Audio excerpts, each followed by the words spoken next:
എപ്പോഴെങ്കിലും നമ്മുടെ ജോലിയിൽ നമുക്കൊരു പണി കിട്ടും, അതെന്തായാലും തീർച്ചയാണ്. അപ്പം കാര്യത്തിലോട്ട് കിടക്കാം. അപ്പം നമ്മളിവിടെ ഒരു ക്ലോസറ്റ് സെറ്റ് ചെയ്യാൻ വേണ്ടിയിട്ട് വന്നതാണ്. ഇവിടെ ലൈനും കാര്യങ്ങളും ഉപയോഗിച്ചിട്ടൊരു ബാത്റൂമാണ്. പക്ഷേ ഇങ്ങനെ അടച്ചു വെക്കുമ്പോൾ ഒരു എൻഡ് ക്യാപ്പിട്ട് അടയ്ക്കാൻ മറന്നു പോലും, ഭയങ്കര കൊതുക് ശല്യമാണ്.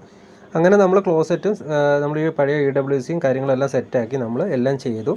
ഇത് ആംഗിൾ കോക്ക് എല്ലാം സെറ്റ് ചെയ്തതാണ്. നമ്മൾ വീട്ടുകാരുടെ അടുത്ത് പറഞ്ഞു ഇതുപോലെ വെളിയിൽ വാൽവ് ഉണ്ടെങ്കിൽ പൂട്ടിയിട്ട് വാ, ആംഗിൾ കോക്ക് സെറ്റാക്കാനാന്ന് പറഞ്ഞ് അങ്ങനെ പൂട്ടി നമ്മൾ സെറ്റാക്കി എല്ലാം കഴിഞ്ഞപ്പോൾ എന്തുവാ വെള്ളം വരുന്നില്ല. അയ്യോ അത് എന്തുകൊണ്ടാണ് വെള്ളം വരാത്തതെന്ന് പറഞ്ഞ് ബാക്ക് സൈഡിൽ ഇറങ്ങി നോക്കിയപ്പോഴാണ് കാര്യം മനസ്സിലായത്.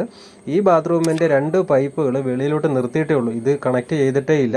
അങ്ങനെ നമ്മളത് വീണ്ടും നമ്മൾ ഇറങ്ങി വരുന്ന ലൈനിൻ്റെ അകത്തുനിന്ന് റെഡ്യൂസ് ചെയ്ത് നമ്മൾ 2 ലൈനായിട്ട് നമ്മൾ തിരിച്ച് കണക്ഷൻ കൊടുത്തിട്ടുണ്ട്.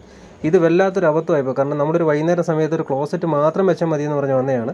അങ്ങനെ നമ്മൾ എല്ലാം ലൈൻ വാട്ടറെല്ലാം നമ്മൾ ചാൽവ് ചെയ്തിട്ട് വേണ്ട ഫ്ലഷ് അടിച്ച് നോക്കി ഓക്കെ ആയിട്ടുണ്ട്. ഇത് നമ്മുടെ ജീവിതത്തിൽ എപ്പോഴെങ്കിലും സംഭവിക്കും. കാരണം ഒരു കാര്യം ചെയ്താൽ മതി എന്ന് പറഞ്ഞിട്ട് പല കാര്യങ്ങളിലോട്ട് പോകുന്നത് അങ്ങനെ ഒരു കാര്യം